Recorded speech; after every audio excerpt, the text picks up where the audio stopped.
This is Ed Martinez, and this is the sound of my voice. And will you please introduce yourselves? I'm Sierra Russell, part of RUSSELLFX. I'm Josh Russell, the other half of it. Thank you so much, you guys, for doing this today. Thanks for We having will us. start with a couple of quick questions. It's about Weeper. I mean, she was in multiple parts. You do see part of her splitting in principal photography that we did with her arms. We basically made green screen gloves.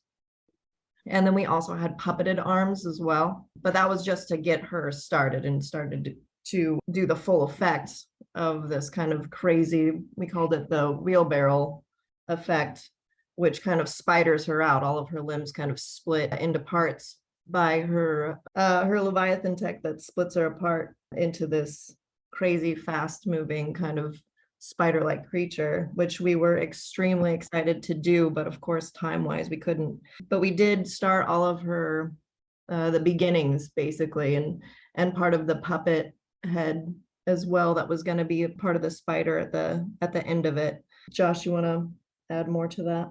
Basically, what we had pitched was going to be a wheelbarrow rig where it would be the body, the center of the Weeper would be a foam puppet, and then the sides of her that were split from the shoulders down to the hips would be puppeteered by an actor laying on a flat panel, face forward with their head in a green screen sock sort of between where the legs of the Weeper would be, and then each arm would be out to the left and right side, able to sort of spider walk using those puppeteered arms. And all you would be doing with visual effects is erasing the green screen elements and not having to 3D animate anything.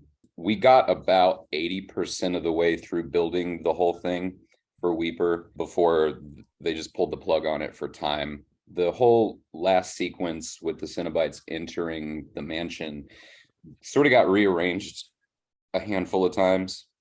There were initial storyboards that showed it playing out a bit differently, and that was where the Weeper character was going to come into play. And then it all sort of transformed. Dave condensed it. He just saw that he was running out of shooting days and moved a lot of that sequence into what takes place now on the front courtyard of the mansion before anyone goes inside.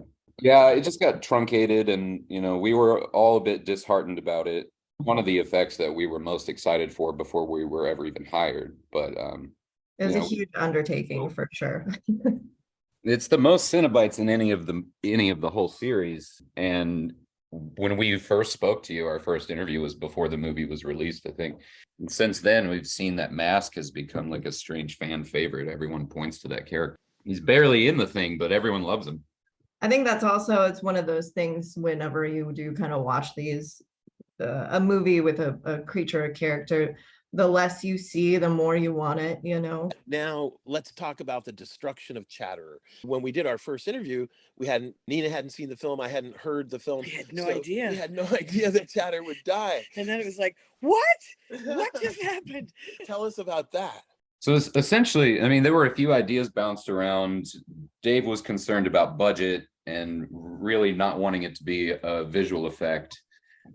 He proposed maybe we could do it in miniature, and I ultimately said, like, no, I mean, that just ends up being another build. Now we would have to make a miniature version of the Chatterer. So what we ended up doing was just casting a full-size foam figure out of the suit mold. Yeah, it was all self-skinning foam. So we waxed up the fiberglass mold and cast a self-skinning foam copy of the character. And then we had the whole thing segmented up into all the pieces that he would ultimately break apart into, and then retrofitting a PVC pipe skeleton inside that had fittings and connectors to piece it all back together. So it was just like a big puzzle. So you had to peel back the hunks of foam and chop chunks out of it so you could put the PVC pipe in there and stuff. Yeah. And then we had some steel cables that were rigged to the I think it was 4 different sections, like, upper left and right shoulder and left and right leg. And then there were a few free floating pieces in the middle that would just go wherever they would land. So then the stunt riggers put those cables up on pulleys in the adjacent trees where the scene was shot, and just like did a countdown, 3, 2, 1, ripcord the whole thing apart and tested it out in the daylight. Worked beautifully. And then for the actual shot, the special effects guys came in with a blood cannon that was rigged up behind the character at the same time. So it was just this big countdown. It ended up being like a 90% practical shot. Like all of the character elements were 100% real. I think they had to embellish some of the blood spray. It was blown apart, pulled apart by human power, right? Like four guys on four different limbs, basically. It's but you amazing. can see the video shows you the test footage in the daylight and then the actual shot that I'm filming on the monitor from camera. And it's almost exactly what you see in the film. You guys painted the polyfoam and everything to match the full body suit and all that. Yep. And then we had Jason Liles in the suit doing all of the shots leading Matching up to it. Point. Yeah, he backs up into his mark and then holds his arms out and then matches what the dummy looked like. And then it's just a match cut from his body to the dummy. You can barely see the seams. This is so reminiscent of the end of the first Hellraiser where Uncle Frank gets torn apart. That was the goal, I think, to homage to that. And there were, not too many complaints, but here and there I saw people saying like, why'd you have to kill our boy? That's right. But my argument to that is like, no one knows if there's going to be a sequel. And if there was, this is Hell World. So who's to say you can't bring Chatterer back in a different form? I mean, he appeared in so many different forms in the original. The stakes were established by killing off such a beloved character. If it were one of the lesser known or one of the new Cenobites, it wouldn't have had the impact. That's right. He is one of the favorites. He's one of, like a lot of people say he's my boy, and stuff, including Mikey. Yeah. I was exactly gonna comment that and just say it's the psycho kill, It makes it a really memorable moment. And if it were like Asphyx or something, everyone would have just forgotten that it happened, I think. David Bruckner came in and saw it, and you guys got a call about it later that they said that was, let's not work with that one. When Dave saw it in person, he just pointed at it and he said, well, that's curious. Yeah. So Chatterer had basically a vagina on his forehead, basically a third eye, if you will. It was before we had Jason Liles cast, and we wanted Mikey to just get started on it right away. We had the design from Keith Thompson that both us and Mikey felt was just a little too pristine and polished looking. It's kind of we called it the egghead. And you can see that in the drawings that Keith Thompson's released already.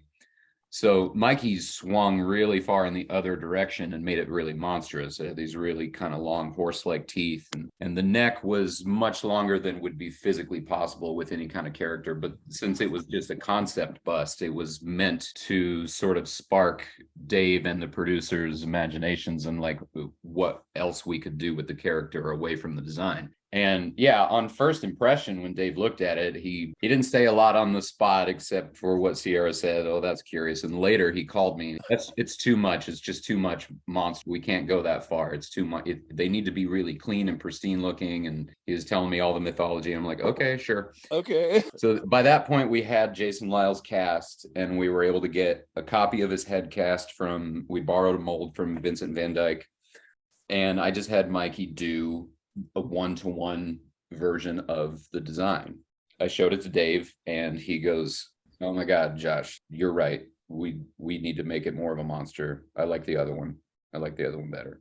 Mikey also said that he put some paintbrush parts, like he cut the handle and the bristles, I guess, off a paintbrush, painted it the same color as the clay and put that in the back, like it had these little turning things that would rotate and spool up the skin or something. Yeah. So like when you're looking at Keith Thompson's designs, and we've touched on this before, they are very intentional. Everything has a purpose. He can tell you the reason behind everything that he's doing, but there's also enough vaguity in there that you have room for interpretation. And the mechanics on the back of Chatterer's head were not extremely defined in the design. It left room to just sort of play around. So what Mikey did, and you'll see in the pictures, is he just did an interpretation of what this mechanical device would actually be doing, like pulling the skin from his mouth backwards and turning it around on a spool to tighten it. Keith Thompson told us the Leviathan tech in the back of Chatterer's head actually operates his mouth. It makes his chatter go up and down. And I was like, wow, that's a great idea. I never even thought of that. That's sort of how it looked to me. And funny enough, it's actually how it physically worked too. That's where the mechanics for the thing were housed. For the mechanical mask that you made? Yeah, there was the motor and cables and everything were housed on the inside of that mechanical box on the back of his head. Tell us about that. Like, how did you build that mechanical version of the mask? Was there a fiberglass underskull in there? Did Jason Liles wear that, or was that just a puppet head? Yeah, it was a fiberglass underskull. That was the bane of Jason's existence. He could barely stand to wear the thing for 5 minutes. The weight of the silicone mask compressing that thing around his head was extremely painful. Like a clamshell on his head. Yeah, but that's what it was. It was an underskull. I first drafted the thing out with a plastic medical skull and a race car engine on the back of its head with a little pulley system, just to show them how it could be done. Because what we wanted to avoid was whoever was going to be the actor having to actually use their mouth to move the teeth over. Like Nicholas Vince had to do in the original. Yeah, we assumed that would get exhausting, and Dave wanted to be able to have some control over the speed and the pacing of the chattering as well. So you can't ask an actor to do that for more than 30 seconds straight before their jaw just gives up. So we made the thing. It ended up being one of the most pain in the ass aspects of the entire job, was getting that thing to work right. Just balancing the strength of the motor versus the tensile strength of the silicone that it was having to pull on. Such a pain in the ass. Like, sometimes it just wouldn't work. Sometimes it would work perfectly. You would get it working perfectly, and then they would say action and it would stop working. And there was one night, like, it was the big Chatterer attack scene where he was going to bite Trevor's arm, and it was going to be a big close-up on the chattering, and it just wasn't working. We had no idea why, but it was the radio controller wasn't responding. It wasn't lighting up on the receiver in the back of the head. So I knew it was just something to do with wiring. But I had one of the producers was standing there, like, yelling at me, going, "What are you going to do? You got to fix this. You got to make this work. There's 150 people standing around here looking at you. What are you going to do?" I was like, "What are you, the voice in my fucking head? Stop." Wow. Let me look at it for 2 seconds. And all it was a wire that had just come loose. Disconnected. It was fine. Right. A few different chatter issues. The other one would be his forever erection that he has, a big undertaking, because everything's done, everything's sculpted, and then it's like, well, this thing, they didn't want it to move too much, and I was like, well, guess where it is? Of course it's going to move right there. That's just physics. So that was another fun one. I mean, it just came down to, they just try to stabilize it a little bit more. And everyone just had to deal with it. I mean, I was fine with it. I liked it, but then everyone just kind of gets scared. Everyone got scared about killing Chatterer, and then everyone got scared about his erection. And sometimes you just have to commit and then just let the audience have their own opinions. Something Jason Liles and us still laugh about today is one of the stupidest meetings we have ever had in this business was the one night before we were shooting that scene. We had to get him in costume and take him out into the middle of set just to demo his walk so they could workshop how to stop the penis from wagging around. And Are you serious? Try out walking. Oh my God. Try to get him to walk without moving his hips. They tried making him walk backwards to see if they could do it in reverse. Gosh. They were like, Disney's never gonna let us get away with this. It's gonna be a really expensive VFX thing. After that point, the other thing about the Chatter is that Chatter is hollow. And here I am, when I heard this, I'm thinking, you mean like a chocolate Easter bunny, a hollow, like all the way down to his arms and his fingers and his legs and everything? But no, he has no intestines or liver or heart or lungs, or all his internal organs are not there. So he's got a hollow cavity in there. Yeah, that's sort of represented in Keith's design, and it was something that we had talked about in pre-production, how to pull it off. What they really didn't have a VFX budget for this movie. They wanted to keep everything as practical as possible, and what Dave posited was that if we just made the midsection of him in the design that was missing, if we made that black, with some edges of gore that the way it was going to be shot in such low light, it would probably just fall off into darkness. And the most you would ever have to do is just like a 2D, like shrinking of the area. And I think that's pulled off pretty well in the film. You can barely see anything there. The full-size figure that we made, which is really representative of what the design is. So he's completely see-through the middle. There's a spine going up the center and like two columns on the left and right, but he's like, yeah, he's hollowed out in the center. So you could actually see through him. That's amazing. Yeah. Stuff that we weren't able to do for the movie, obviously, with a character actor there, but in the full-size figure you can see the way that looks. And there were other things we were able to do with the figure as well, like his two middle fingers are just the bones and tendons without skin on them. You had to do 3D printing for Chatterer's Leviathan tech in the back of the head, and I remember you said that Sierra's brother helped with that stuff. Yeah, he designed all the Leviathan tech. Each Cenobite has some form of Leviathan tech on their body. You see pinheads in the throat, Weeper is in the back, Asphyx is in the front, Chatter back of the head, Mask is also kind of like his back as well. He's kind of like a marionette almost. Yeah, since he's a scribe, he's basically marionetted on his fingers. You know, there's cords and cables basically pulling his fingers to make him be the scribe. Yeah. Could you tell us more about the 3D printing and, you know, the Leviathan tech for the other ones? Short video, I was demoing the Asphyx column that's in the center of their chest that kind of works like a slot machine. That was a fun one for Sierra's brother to design. It was basically like 4 column sections with hieroglyphics on each side, and then little discs in the center that had notches where it would sort of click into place, and it was all held together with a spring through the middle of the entire thing.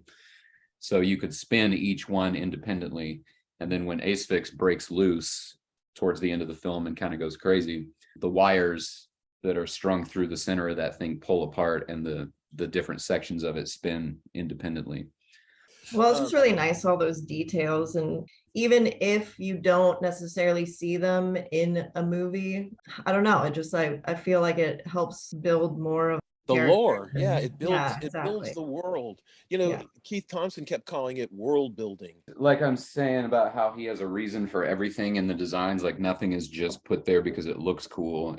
And that's why we like working with him and Dave, because whether or not it's expressed explicitly in a film, it just helps everyone making it understand what we're doing. And there's always something further to dig into if you want to. I've been browsing the Hellraiser Reddit forum and see people pop up with all these fan theories about what's happening to Voight at the end and so on. There's a sense of questions unanswered, and people can posit their own ideas about them. That's the best part. We didn't know, we hadn't seen the movie before we did the first interview, about the effect of Matt having a flayed back, and his sister sees him in the mirror and she puts her hand on his back. That was basically our ode to Uncle Frank kind of moment. Basically, that's, you know, her reflection through a mirror. We did, you know, she does hug the actor, and then we had a foam puppet. So then we just put her back in place, and then she's hugging that puppet. And puppeteered it just so it kind of shake and move a little. Right. It up as much as we could, made it real nice and gross. And then we had some pickups afterwards just to get really in depth, because we wanted to kind of make it a little bit more grotesque. So you kind of get shocked by feeling it. And then you kind of see a close up of her hands kind of going inside the back a little bit more and in the meat and flesh, just to make it extra gritty. And those are my hands, by the way. Yeah, so that was a lot of fun. I always love making weird little puppets. We kind of knew what that was going to be. So before Josh and I even were able to eat into Serbia, we had them already starting that sculpture of that puppet. It was a really strange puppet to make, because for whatever reason, Dave was very clear that he did not want the front of it to be sculpted at all. So it was a 3/4 sculpted figure face down with nothing on the front. Well, that drove me Didn't insane. want to allocate manpower to it. He wasn't going to see it. But then I think later when we were shooting it, he was wishing there was more of it to see. Even when what we did have of it, I Like personally, sometimes I always tend to overbuild, which isn't a good thing, just because you never know if they're like, oh, I wish we just could go a little bit further this way or that way. So I did a really kind of half-assed fabrication on the front just to give it some form of texture, so it wasn't just flat foam. So it was just basically like latex and cotton buildup just to kind of give it something. And then I just really painted it interesting as I possibly could, just to at least give it something. Because also, even if the camera's not going to see it, it is one thing where it's also for the actors as well. And I do believe in that sometimes. You know, I've dealt with actors that are good and they could talk to a rubber ball, no problem. But some actors, if you just give them that little extra, then that helps them as well. Yeah, it's got like strange worm ending, tapered off hands and feet. Like there's no actual hands and feet. It just ends in these tentacle like points. The effect of the first young man that gets pulled apart by the chains, was it similar to the Chatterer? No, that was all stunts. Yeah, the only thing we did was we made the prosthetics for him to get dragged by his leg. He gets hooked in the leg. So we did that. And then it was one of those conversations of we keeping the audience interested and giving them a little taste. So it's just a stunt man in the back just being hung up, and then it's all sound design after that. Voight is almost not paying attention to them and they're blurry. Like he's so on to his goal. Totally. That's what makes him a little bit scarier too as a bad guy character. We're ramping up on the 3D printing thing. It's fun. It's amazing to do with it. Like yeah, it's nice for pristine stuff, and especially, you know, we got all those pieces gold plated. And Where did you get that done? Place in Burbank called Artcraft. They've been around forever. It's a weird small little shop, but they did everything for like Terminator 2. But yeah, they did all this gold plating for us. So we just took batches of stuff. We had the big mechanical loom for Voight. On his back, the back. Yeah, we had a front and a back piece that was strapped onto his chest. And then we had the full-size machine that's seen independently, like as it's sort of removing and before it's even implanted into him, like in his flashback where he's describing how that it got there in the first place. It descends from the sky, from Leviathan spinning. Tell us about how you constructed these full-size figures. You know, we had all the molds and I just thought it would be prudent to sort of buff up a display room kind of area in the shop with these things, because it's obviously one of the bigger projects we've gotten to do. So we've just been gradually spending time putting them together since we finished shooting the movie. And they're just simply like silicone skin, polyfoam filled full figures. A couple of them there, like the pinhead that was on display and the Weeper, those were actually the screen used suits on mannequins. How you made the Chatterer. For the movie, for the polyfoam one we made to explode, there's separate molds for the head, hands, and for the feet below the knees. So the body mold of it goes from the knees up through the torso down to the middle of the forearms. And Motion Picture Effects sells this great self-skinning foam. So if you wax the fiberglass mold up pretty well, you have no problem releasing it, and it gets a nice surface on there that's paintable. It's not translucent like silicone, but if you're really careful with coloring it and painting it, you can make stuff look really good. I've made a lot of like head gags over the years where you like just say you're bashing in someone's head with a hammer or something like that. And I'll just use that foam because it breaks apart really nicely and easily with a prop weapon. You can sort of slush it around in the molds to just get a skin and leave a hollow area for like blood bags and things like that. I mean, it's a really nice tool. You put on like a rubber glove and stick your hand in there to move it around to get up into the crevices. I mean, you can. I never do. I tend to just kind of like roll it around and slush it. And I will, most of the time, if I'm doing like a full filled figure like that, the Chatterer thing, I'll do a skin and slush it around in the mold, and then I'll backfill the rest of it with like a non self-skinning polyfoam, like Smooth-On's Flex Foam at 3. It's really lightweight and pretty reliable. Expands quite a bit. So you end up with the Chatterer puppets. We actually made 2 of them, if I'm not mistaken. They were pretty for the kill. Yeah, we wanted to have 2 takes like ready to go on deck, and we without having to pick up the pieces and reassemble it and touch it. Yeah, exactly. Because we knew it was gonna get blasted with blood, and just the reset process would have taken so long. So we had 2 of them ready to go, and we shot both of them. But for the display figures, the polyfoam wasn't going to cut it by itself, just up close. We wanted them to be like perfect replicas from what you see on screen, or even better if we could, since we're not dealing with actors. And like I was explaining to you, our Chatterer figure, you'll see in some of these photos, we got to do the hollowed out midsection where you can see the exposed spine and stuff like that. For the Pinhead figure, it's one of the screen used suits on a mannequin. And then for the head, we actually took a copy of Jamie's life cast and cast up some more dense silicone, like a 20 Shore A platinum silicone into the molds of her neck, cowl, and face appliance so that they wouldn't be as squishy as the gel-filled ones we used on her. And we took those pieces out and glued them on to her life cast, made a quick snap mold of that, clay poured it, and then I spent some time cleaning that up. So now you have, it's all been reconnected back together and blended and everything with the clay. Yeah, it's an all-in-one Pinhead mold from the, what you see in the movie. We've got the eyes sculpted open. Oh, great. And I got to do things like we couldn't do on set, like how the CG had blended her neck collar piece onto her skin. I just went ahead and did that in the sculpture again, so that closer to what was on screen. Figure. What about the pins? Was that Jamie head hollow fiberglass, or what was that? For the IMATS figure you're talking about? Yeah. It's a silicone skin and rigid foam filled so that I could actually push metal pins into it and they would just stay where I put them instead of. That's great. Okay. It's a really great looking piece. It's sitting here on my kitchen table while I'm talking to you. I've been staring. I still love it. Armature wise for these things, I know you were asking about that. We wanted them to be permanent displays, so we put some time and thought into the armatures. Like the Chatterer has steel pipes threaded onto flanges, so we could screw it onto a board, and those run all the way from his feet up to his shoulders. So the hollow foot, you can run the pipe right through the foot. I can't remember if we like cored it through there after we got the casting out or exactly what we did, but one way or another, the idea was to have a strong, rigid metal construction to hold him upright. And then through his arms, we did thick, like 1/4-inch armature wire so that we could pose the arms a little bit and it didn't look quite so static.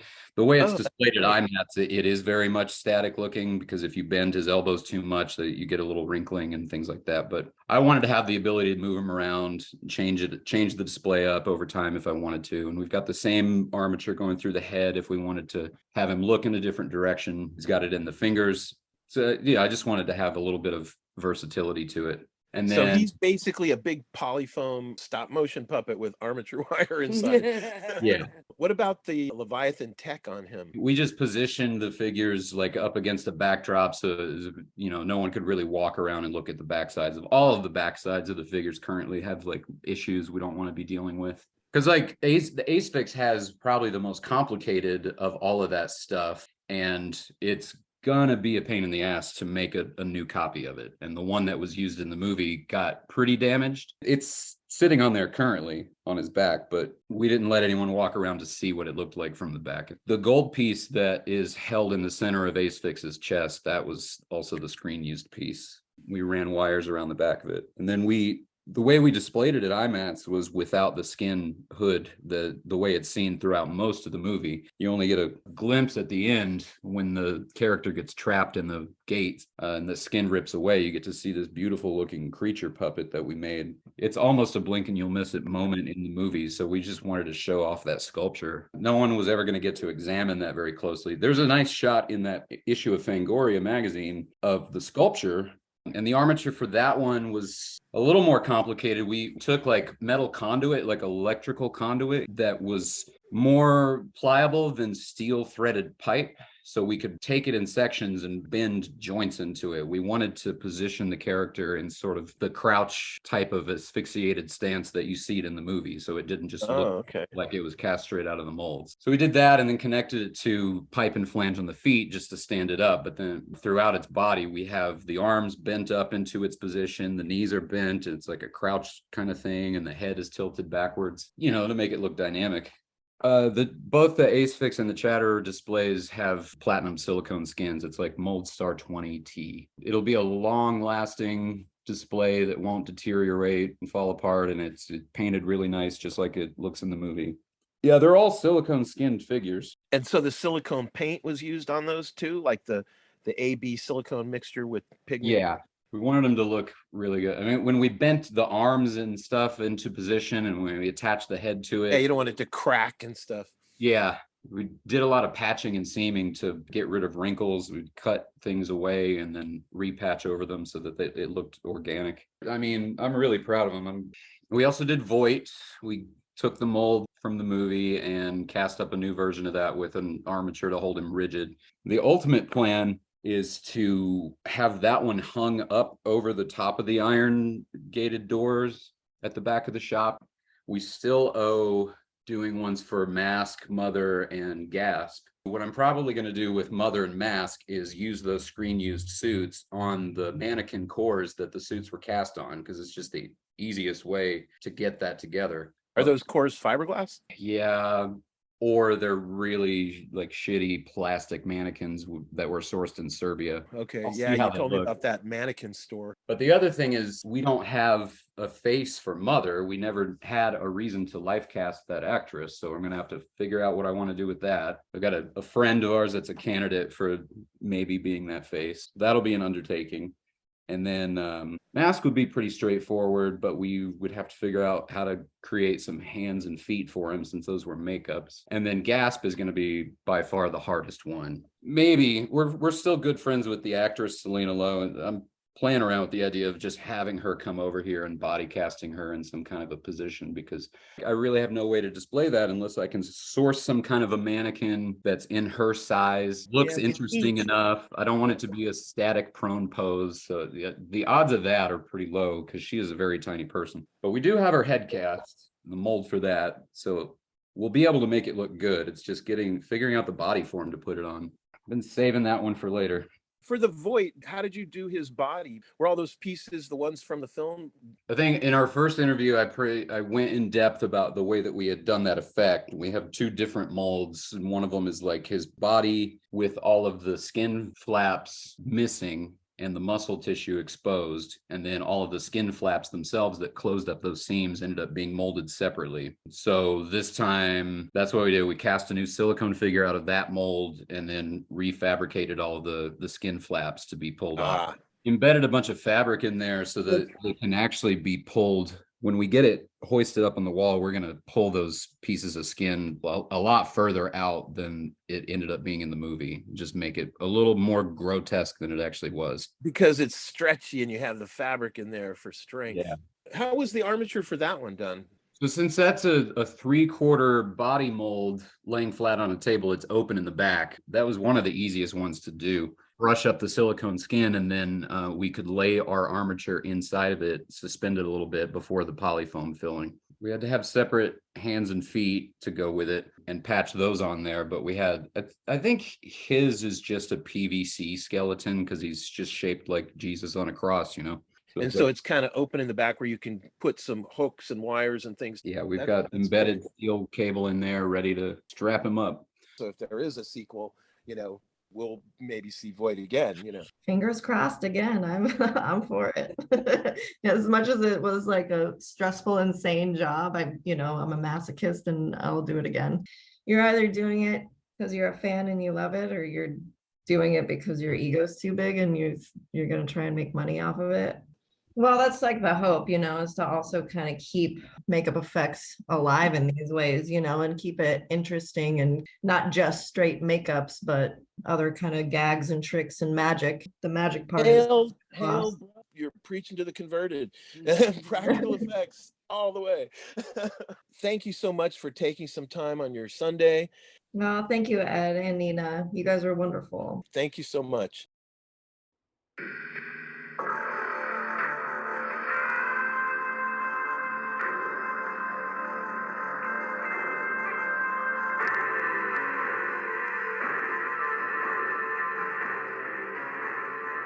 Please like, subscribe, and leave a comment.